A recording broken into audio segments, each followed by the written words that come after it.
আসসালামু আলাইকুম বন্ধুরা, আশা করি আপনারা সকলেই ভালো আছেন আর আপনারা দেখছেন এমডি ভয়েস টিভি।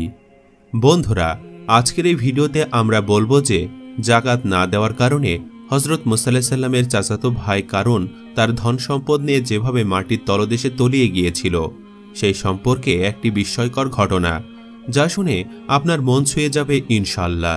তাই ভিডিওটি একবারে শেষ পর্যন্ত দেখবেন। আপনারা হয়তো সকলেই জানেন যে মাটির নিচে সোনা, রূপা, হীরা, মণি, মাণিক্যের খনি এবং সমুদ্রের নিচে ইয়াকুত, জমরুদ, প্রবাল ও মুক্তা অনেক আছে। কিন্তু শুনে আশ্চর্য হবেন যে এই সবই আগে একজন মাত্র লোকের সম্পত্তি ছিল। এত বড় ধনী পৃথিবীতে আর একজনও ছিল না এবং আর কেউ কখনো হবে না। তার সেই ধন সম্পত্তি কিরূপে ছড়িয়ে পড়ল এবং ভূগর্ভে ও সমুদ্রের মধ্যে কেমন করে প্রবেশ করল, সে আজব কাহিনী আজ তোমাদের কাছে বলবো। হযরত মুসা আলাইহিস সালাম জ্ঞাতি সম্পর্কীয় এক চাচাতো ভাই ছিলেন, যার নাম ছিল তার কারুন। কারুনের বরাত ছিল খুব ভালো। দুনিয়ার সব জায়গায় তার মাল গুদাম ছিল। সমস্ত নদীতে ও সমুদ্রে ঝাঁকে ঝাঁকে তার নৌকা ও জাহাজ চলাফেরা করত। পৃথিবীর সকল সওদাগরের সে ছিল একমাত্র মহাজন, সুতরাং সমস্ত কাজ কারবারের মূল।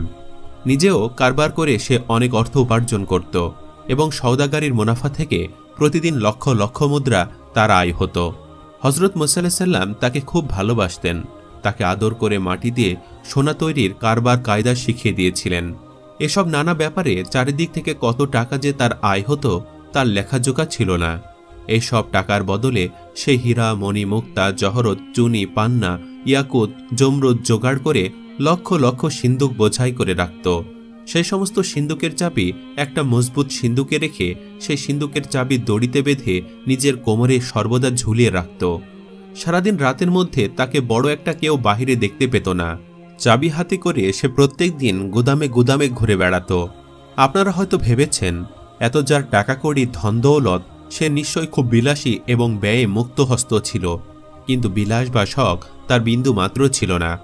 একটা ছিন্ন ময়লা তালিযুক্ত পায়জামা এবং গায়ে একটা জামা ও পায়ে একজোড়া চটি জুতা ছিল তার বেশ।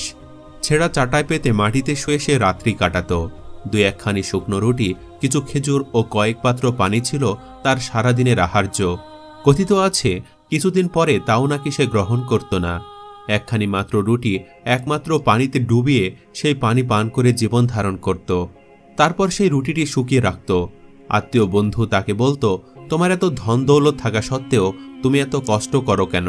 তুমি একজোড়া জুতা কিংবা একটা জামাও কিনতে পারো না? কারণ হেসে বলতো, বাহ, তোমরা তো আমাকে বেশ পরামর্শ দিচ্ছ। কটা পয়সায় বা আমি সিন্ধুকে তুলেছি যে তোমরা আমাকে ধনী বলে ঠাট্টা করছো? এখন আমি কি করে এ কটি পয়সা যদি খরচ করে ফেলি, তবে বুড়ো বয়সে ছেলে পুলে নিয়ে উপোস করলে দেবে কে বলো? তোমরা আমাকে পথে বসবার বেশ ফন্দি করছো দেখছি। ফলে উপদেশদাতারা তার এই কথা শুনে অবাক হয়ে চলে যেত। হযরত মুসা আলাইহিস সালাম একদিন বললেন, কারণ খোদা তোমাকে এত ধন দৌলত দিয়েছেন, তার একটু সামান্য অংশ গরিব দুঃখীদের মধ্যে দান করা বা জাকাত দেওয়া তোমার উচিত। ধর্মে নিয়ম আছে যে শতকরা 2.5 টাকা জাকাত দিতে হয়। আশা করি তুমি শতকরা 1টি টাকা জাকাত দেবে। কারণ তার দিকে ফেলফেল করে খানিকক্ষণ চেয়ে বলল, জাকাত কাকে বলে? মুসা আলাইহিস সালাম বললেন, শতকরা 1 টাকা গরিব দুঃখীদের দান করাকে জাকাত বলে। অন্য কেউ যদি কারণকে দান করার কথা বলতো তাহলে সে কি করত বলা যায় না। কিন্তু মুসা আলাইহিস সালাম সম্পর্কে তার বড় ভাই, কখনো তার কথা সে অমান্য করেনি। সুতরাং মাথা নিচু করে খানিকক্ষণ চুপ করে থেকে জবাব দিল, দেখতেই পাচ্ছ আমি অতি গরিব, টাকা পয়সা কোথায় পাবো যে জাকাত দেব? কারণের কথা শুনে মুসা আলাইহিস সালাম বললেন, এত যার ধন দৌলত সে যদি গরিব হয় তবে ধনী লোক কাকে বলে? কারণ প্রত্যুত্তর করল, খেয়ে না খেয়ে কত কষ্ট করে কটি পয়সায় বা জমেছে, তা যদি এখন দান খয়রাত করে বসি, বুড়ো বয়সে খাবো কি? ভিক্ষা করা ছাড়া তো আমার আর কোনো উপায় থাকবে না ভাই। আমাকে মাফ করো, জাকাত আমি দিতে পারবো না। মুসা আলাইহিস সালাম বিরক্ত হয়ে বললেন, খোদা তোমাকে এত দিয়েছেন যে তুমি যদি সারা জীবন দান করো তাহলেও শেষ হবে না। মুসা আলাইহিস সালামের কথা শুনে কারণ হো হো করে হেসে উঠল এবং বলল, না বুঝে দান করলে রাজা রাজত্ব উড়ে যায়, আর আমার তো সামান্য ওই কয়টা পয়সা আর উঠতে কতক্ষণ। মুসা আলাইহিস সালাম বললেন, তুমি গরিব কি ধনী সে তর্ক তোমার সঙ্গে করতে আসেনি। জাকাত দেওয়া তোমার পক্ষে একান্ত কর্তব্য, তাই তোমায় বলতে এসেছি, তুমি জাকাত দেবে কিনা বলো। নিরুপায় হয়ে কারুন আমতামতা করে বলল, আচ্ছা আজ ভেবে দেখি, কাল জবাব দেব। কারুনের মনে আনন্দের লেশমাত্র নেই। সমস্ত দিন তার একরূপে অনাহারে ও দুশ্চিন্তায় কাটল। কি করা যায়, মুসা আলাইহিস সালামকে কি জবাব সে দেবে? ভেবেচিন্তে কিছুই সে ঠিক করতে পারল না। দিন গত হয়ে সন্ধ্যার আধার ঘনিয়ে এলো। একটা প্রদীপ জেলে কারুন হিসাব করতে বসল। 100 টাকায় 1 টাকা, 1000 টাকায় 10 টাকা, 1 লক্ষ টাকায় হবে 1000। কারুন আর হিসাব করতে পারল না। তার মাথা ভো ভো করে ঘুরতে লাগলো। খানিক পরে আবার হিসাব করতে লাগলো। 1 লক্ষ টাকায় যদি 1000 টাকা হয়, তাহলে 1 কোটি টাকায় হবে 1 লক্ষ টাকা।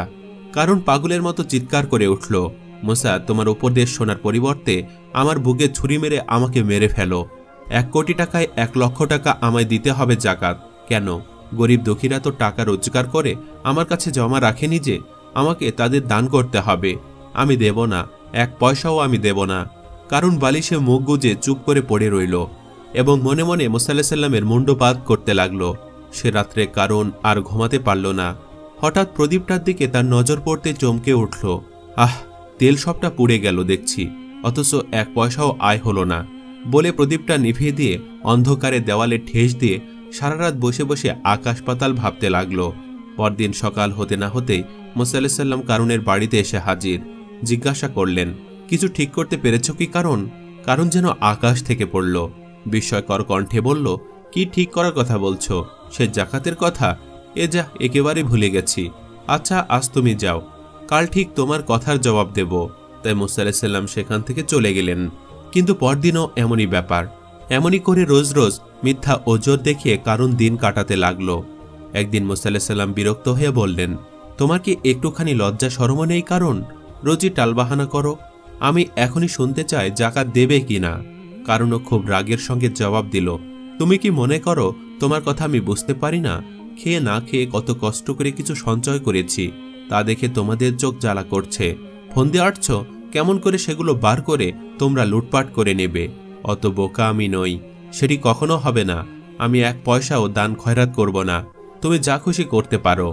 কারুনের কথা শুনে মুসা আলাইহিস সালাম অবাক হয়ে গেলেন, কিন্তু হতাশ হলেন না। আরও অনেক দিন ধরে তিনি কারুনকে উপদেশ দিলেন। এমনকি তিনি আল্লাহ তাআলার গজবের ভয় পর্যন্ত দেখালেন। দোজখের দুঃখ, বেহেশতের সুখের কথা বললেন। কিন্তু কারুন নিজের সিদ্ধান্তে অটল। কিছুতেই তার মন গলল না। এবার মুসা আলাইহিস সালাম নিরুপায় হয়ে পড়লেন। তিনি আল্লাহর কাছে প্রার্থনা করলেন, হে প্রভু, কারুনকে সৎকার্যে দান খয়রাত করার জন্য আমি যথাসাধ্য চেষ্টা করলাম, কিন্তু তার সদ্বুদ্ধি হলো না। এখন তোমার আদেশ আমাকে জানাও। তখন জিবরাইল আলাইহিস সালাম খোদার আদেশ নিয়ে তার কাছে হাজির হলেন। মুসা আলাইহিস সালাম বললেন, মুসা, তুমি বনি ইসরায়েলদের মিশর থেকে চলে যেতে বলো। মুসা আলাইহিস সালাম সে আদেশ পালন করলেন। জিবরাইল আলাইহিস সালাম জানালেন, এখন থেকে বসুমতী তোমার আজ্ঞাধীন হলো। তার দ্বারা তোমার ইচ্ছা অনুযায়ী কার্য করতে পারো।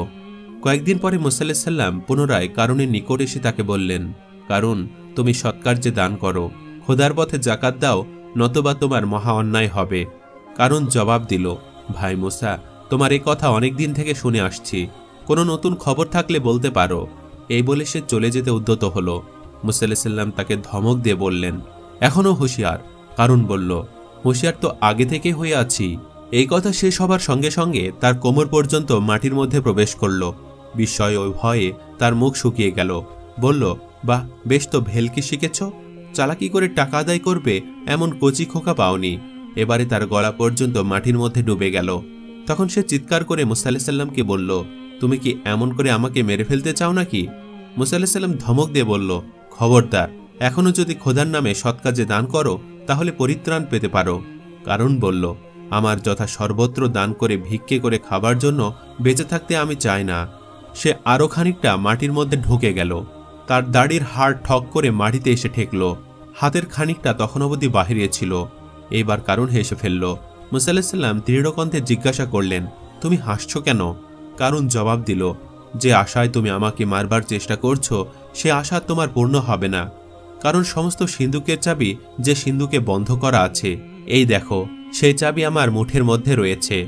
দুনিয়াতে এমন কোনো হাতিয়ার নেই যা দিয়ে এই সিন্ধুক কাটতে বা ভাঙতে পারবে। কাজে আমাকে মেরে কোনো লাভ নেই। মুসা আলাইহিস সালাম বললেন, মূর্খ, গরিব দুঃখীকে দান করো, খোদার পথে জাকাত দাও, তাহলে তোমার জীবন রক্ষা হবে। কিন্তু কারুন কিছু জবাব দিল না, শুধু সিন্দুকটার দিকে ফ্যাল ফ্যাল করে চেয়ে রইল। মুসা আলাইহিস সালাম বললেন, কারণ তোমার কি বাঁচার ইচ্ছা হয় না?